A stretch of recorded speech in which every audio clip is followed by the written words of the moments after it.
All right, it's Friday. You know what that means. It's Rapid Fire Friday. Joey Wagner, Jeremy Werner, and Trevor Vallese. Hit the music, Trevor. Let's go. Rapid Fire Friday.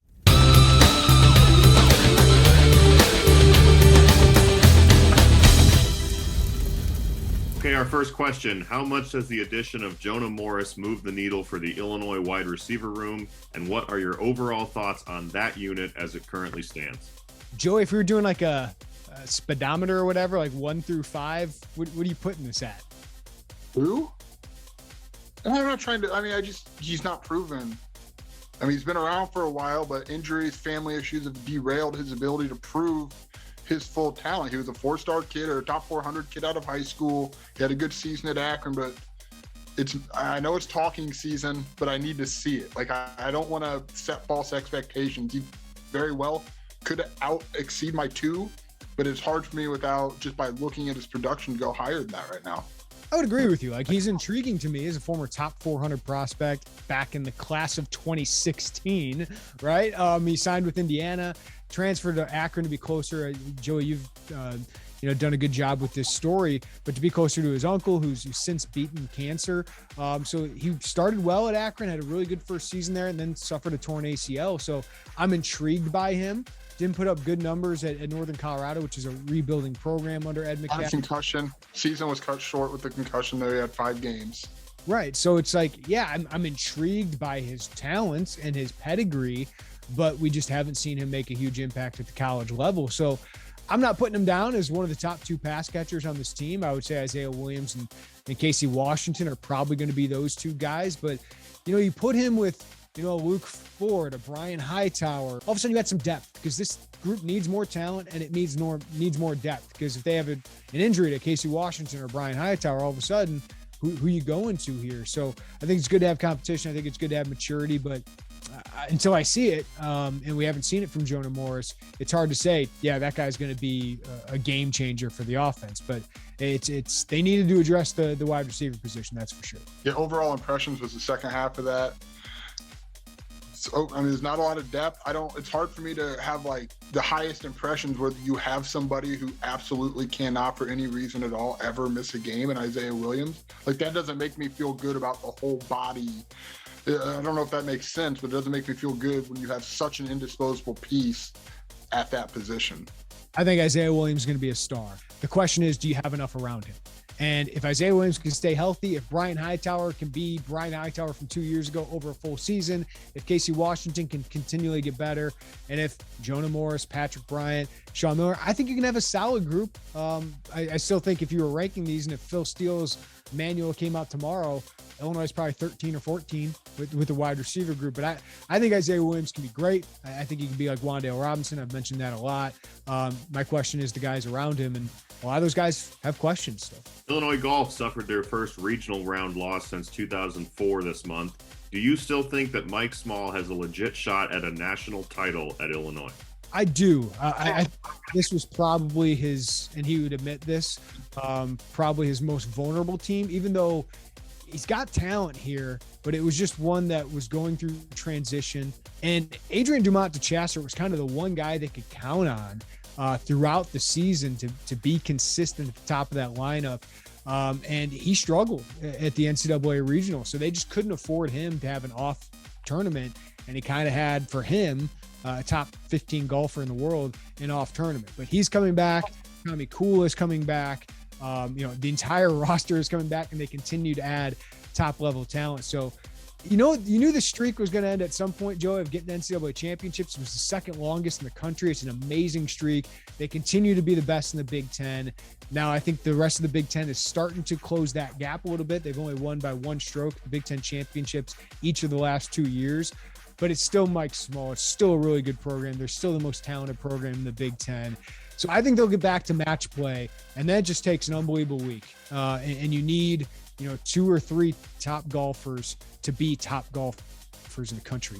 I think they've probably had better teams in years past than this one this past year, obviously. Yeah, I'm with you. I don't think this year changes my impression of their ability to win a national championship, because I don't think this was where you would look back in 6 years and say, how did they not win with that team? I don't think this was that team. I think it was a talented team, but not one of those only team that can open the window for possibility teams. But yeah, I mean, you wanted as many cracks as you said. We knew the streak was going to end. I don't think I did. Like, that was unreal. Which says something about the program, right? Right. That's exactly why I don't think that this changed my impression of their ability to do it. And we always knew it was going to be challenging. I mean, there's some real power. Like, for as good as Illinois is in this area and this footprint, the Midwest footprint, and it's really good. There's a lot of Illinois in the southern part and the western part where you can do this thing year round and no one blinks at it. And that's always going to be an uphill battle, but there's still the premier team in the Midwest and obviously the Big Ten. Yeah, I think the one year, I think it was when they were at Rich Harvest Farms, when you had Dylan Meyer, Nick Carty, and Eduardo Liparelli, and then Liparelli went pro, and I think that next year could have been the year where they really went. But they were, at a course they were familiar with. I thought that was kind of the year, and they weren't able to get to the national championship. Of course, they got to the championship match. So I think they've had some better teams that were close, and maybe Mike Small looks back on in 20 years, and those were his best chances. But I think they'll get to match play again and have another chance. If the hoops offseason ended today, right now, what's your way too early top 3 in the Big Ten for next season? So do I have to put them in order, or can I just say 3 in any order? You do whatever makes you feel best, Joey. Oh, boy. Okay. I mean, this is going to go over really poorly in Illinois world. Michigan is going to be up there. Indiana's crushing it right now. And especially you get Trace Jackson Davis back. And then you have 3. Jeremy, bail me out here. Who's 3? I don't. See, I want to Illinois could be. I get the Indiana thing. I really do. They have one of the best front courts in the country. Trace Jackson Davis, and you and I both love Race Thompson. Xavier Johnson coming back for another year. He had some ugly moments last year, but he's a pretty good guard, right? And then you have a 5-star prospect in Jalen Hood-Shifiano. You got Tamar Bates, who is a 5-star prospect that's going into a sophomore year. Who's shooting? Yeah. Got to be able to shoot. So, like, Indiana has been able to play defense. They have a good front court. Who's shooting the basketball for them? Is Miller Kopp going to have a good year this year? If he does, and Xavier Johnson shoots close to 40% from 3, yeah, I think Indiana, Mike Woodson could have a fantastic year. Michigan, is Diabate back? If he is, I'm putting him. Yeah, I put Michigan towards the top, but I also loved Frankie Collins. Like, anybody I can put in here. I like Michigan State, but they don't have a center. Like Joey Hauser and Malik Hall, Jaden Akins, Tyson Walker, AJ Hogard. I like a lot about that roster, but I feel like Tom Izzo needed to add a transfer center, and he didn't. Ohio State, I like some of the pieces they've added through the transfer portal, but man, that entire roster is basically turning over. Iowa, if Chris Murray comes back, I think can be sneaky. I don't think we should discount Wisconsin here. Yeah. Stephen Crowell, Tyler Wall, Chucky Hepburn, all back. Chucky Hepburn. That's a team that with all these, I mean, I'm mentioning all these teams, Illinois is involved in this. Like, I love Illinois' versatility. There's just so much unproven there. But I like their roster makeup if everyone can get to their higher level of what we think they could be. But all of these teams have huge questions. I think it's going to be a fascinating year where you have 7 teams, guys, that I think legitimately have a chance of winning, right? Like, I don't think there's just like 3 or 4 teams like we thought last year. I think the top half of the Big Ten is going to be fantastic to watch. And even a team like Maryland, like it's Julian Reese, Hakeem Hart, Dante Scott back, added Donald Carey, a transfer, Jameer Young. Like, they could be really interesting in their first year with a new coaching staff. Yeah. I didn't answer. Illinois is in the conversation. We didn't answer the question at all. Not even a little bit. I'm going to go Michigan, Michigan State, Indiana, but like Illinois, Wisconsin, Ohio State, Iowa. Well, I didn't even mention Purdue. They've had a bad offseason, though. I mean, Eric Hunter transfers to Butler. They didn't add anybody. You thought Nigel Pack would be that guy, and he didn't go there. But like Purdue and Wisconsin, I always like give them a 2+ boost in what I think they're going to finish in the standings. So, but that's like 8 or 9 teams. I think all wouldn't surprise me. But I'll probably go Michigan, Michigan State, Indiana as of today. But I could easily include 4 or 5 other teams in there. Like if Illinois added Nance, I'd probably pick Illinois number 1 right now. I'll stay with Michigan, Indiana, and I'll put Illinois in there. Please like me. Please clap. S&P Plus rankings are out for college football. Illinois is currently the second lowest ranked Big Ten team, just ahead of Northwestern and just behind Rutgers and Indiana. Does that feel right? Too low? Too high? What's your guys' take on the S&P Plus? I understand it, right? It's based on the formula that Bill Connolly is really good at this. It's based on returning production. Illinois is the least remaining returning production in the Big Ten. And they have huge questions. Like, listen, I think Barry Lundy Jr. can be a real positive for Illinois. I think Tommy DeVito could be an upgrade. We don't know those things, right? And it's hard to bake those things in. And let's be honest, Illinois does not have the talent of a lot of especially based on recruiting rankings of a lot of these programs, transfer wise. Like Nebraska is way too high in these rankings, right? Like you see Nebraska, and it's like, man, can't we bake in coaching into this? Like, and I trust Illinois' coaching. It's probably the first time in a long time Illinois fans have been able to say this, but I trust them more than a lot of their competitors here. So I think they'll probably exceed those expectations a little bit, Trevor. Like, I think it's a 5-7, 6-6 team, but I can understand from a national perspective, and you just put these formulas in. Yeah, I mean, there's not a lot returning on this team, and they have to replace a lot. So I think it's a team that's got an uphill battle to a bowl game for sure. And Illinois, frankly, doesn't really have the benefit. Like, recent success doesn't. I think that's part of the thing that's factored into this. That clearly doesn't favor Illinois either. It's the same way that if Illinois basketball is ranked 7th in the Big Ten polls, I'll be like, all right, yeah, well, you got to see it. And that's just kind of where I am with this. And I think those of us who cover it and talk to people and pay attention, understand that there are some, like, there's a pretty clear path to outplay that S&P ranking, but I understand why it's there and why it is what it is. Yeah, like Purdue last year surprised people at 8-4, and there's a lot of opportunities in the Big Ten West, and with Indiana on the schedule and a winnable non-conference that it wouldn't surprise me if Illinois could win 7 games. So I'm not going to predict it today. Every Illini basketball newcomer has officially arrived on campus except for Ty Rodgers. What is one hypothetical practice battle you're looking forward to hearing about? RJ Melendez and Terrence Shannon. You got a guy who's proven it, Terrence Shannon, who's pretty competitive, and RJ Melendez, who we think is on like a pretty good path here to be a really, really good college basketball player. I think those two match up well. I feel like they both got enough alpha in them to not, like, I don't think Terrence Shannon would enjoy walking into, they'll probably be at the State Farm Center for a little bit, and having RJ Melendez take it to him and workouts. And I don't think RJ Melendez is going to be, so competitively, we would just say, okay, it'd be cool with Terrence Shannon run through, point after point, bucket after bucket. How early in the offseason do we hear buzz about Ty Rodgers bothering the hell out of these veterans, like defensively? Well, if he doesn't make the USA U18 team as soon as he gets here, but he's going to be that guy. Ty Rodgers, who is the matchup with Ty Rodgers? I'd love to see him body up RJ Melendez, right? RJ's got to add strength. Ty's kind of built like that. So, or a Luke Goody, Ty Rodgers kind of thing I can see.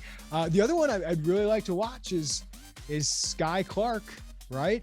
Against his freshman counterpart, Jaden Epps. Because while we're all penciling in Sky Clark as the starter, I like Jaden Epps. I think he's really, really good. So, Terrence Shannon, RJ Melendez, some of these more proven guys, like, I think, they're battling for that lead guard spot, and they're certainly going to complement each other, but those guys will probably be going head to head a lot in practice. So I think that could be a lot of fun. Okay. I love the Ty Rodgers one. Ty Rodgers v. Coleman Hawkins sounds incredibly fun to me. Like, that feels right. Also, honorable mention goes to Sincere Harris, who is probably going to be on the All Trash Talk team immediately. And I think he would be a fun one. He's really competitive too. And long, like, I think he gets an honorable mention out of me. How about, let's just mention Brandon Lee versus Coleman Hawkins. Just a lot of limbs in there. And finally, earlier this week, Josh Whitman tweeted out a picture of the Memorial Stadium turf being ripped up. How would you redesign it if you were in charge? Do you guys have any off-the-wall zany ideas to make it look unique? Yeah, I don't want the all orange. I don't even think they could do that. I think it looks terrible. Like, I get the Boise State thing, but the Eastern Washington red it looks bad. Like, but if you're Eastern Washington or back then Boise State, I get it. It's a nice marketing ploy for you. Can I just be honest with you guys? When it comes to design, when it comes to, like, I'm wearing this Hartford Whalers shirt, like, it's intricate, but it's really simple at the same time, right? So just give me a block eye in the middle of the field. Give me an Illini, right? Those are your things. Illini, block eye. The logo for Illinois is the block eye. We can get cute with this, shield with all you Marvel fans and all that. I can do this all day. Illinois is a block eye that is orange in the middle of a green field. I think the field got a little neon towards the end, or yellowish towards the end, but just have a plush green field with a block eye in the middle. Just keep it simple, man. I'm not seeing the cloud outside that you're yelling at, Jeremy. Where are you seeing this? Interesting block eye over. I kind of like the state outline. I think there's a lot you can do with that as Brett tries to own the state. Again, obviously they played that into it. I think those are the only two reasonable candidates for the 50, right? The outline of the state or the block eye. What do you do with the end zones? Just a simple Illini, right? Just type out. I can't even remember what it was. I got to pull up my phone to see what it was. How many people actually know what is in the end zone right now? Well, they changed it to be the Illini font when they made their own official font, but before that, I think it just said Fighting Illini. Yeah, can we get a new font? I think a new font would be a good thing. So it was orange with blue lettering. Orange. It was got to be looking pretty tough there at the end. Do you keep? Will family be anywhere on this field? No, please no. Like, I get it. I get the phrase. Bielma uses it. They got it over the awning, right? Like, I think that's fine. Put Zupke Field on the field somewhere, like they do with Lou Henson Court. Like, I think that's a great touch with Lou Henson Court. Small, but you get to see it. Reminds people of Lou Henson. They tell the story about Lou Henson on broadcasts. I like that. Would you like a blue end zone with orange lettering? Gotta reverse it. Gotta go orange, man. Remember, Beckman had one thing right. Beckman had one thing right. They're the only orange in the Big Ten. Yeah, I would expect that. That's a really good point, Jeremy. There's going to be an orange flavor to the. I mean, it's not going to be like an orange field, obviously, but orange is going to pop on this field. There's no doubt in my mind. Trevor, you got any suggestions here? I'll tell you my one stadium nitpick that has nothing to do with this for fields. For some reason, LSU only has their markers every 5 yards instead of every 10. Do you know what I'm talking about? Like it goes 30, 25, 20, 20. No other school does that, and it bothers the hell out of me, and I don't know why they do that. They also have the big tiger eye in the middle of it. It kind of fades in and out. Yeah, they can do what they want down there, man. All right, we didn't have was that our controversial topic? I don't feel like that one was as controversial. I did get a little old man yelling at the cloud there, Joey. So thanks for calling me out on We can roast Jeremy for that one. Yeah, finally, I get a break from being roasted. What an experience this is every Friday, right? The Rapid Fire Friday. We'll continue doing this. Hope you guys enjoy it. But stay tuned for Illini Inquirer for all the latest. And please give us a follow here on YouTube. Subscribe, hit the notifications bell. We'll talk to you guys next week.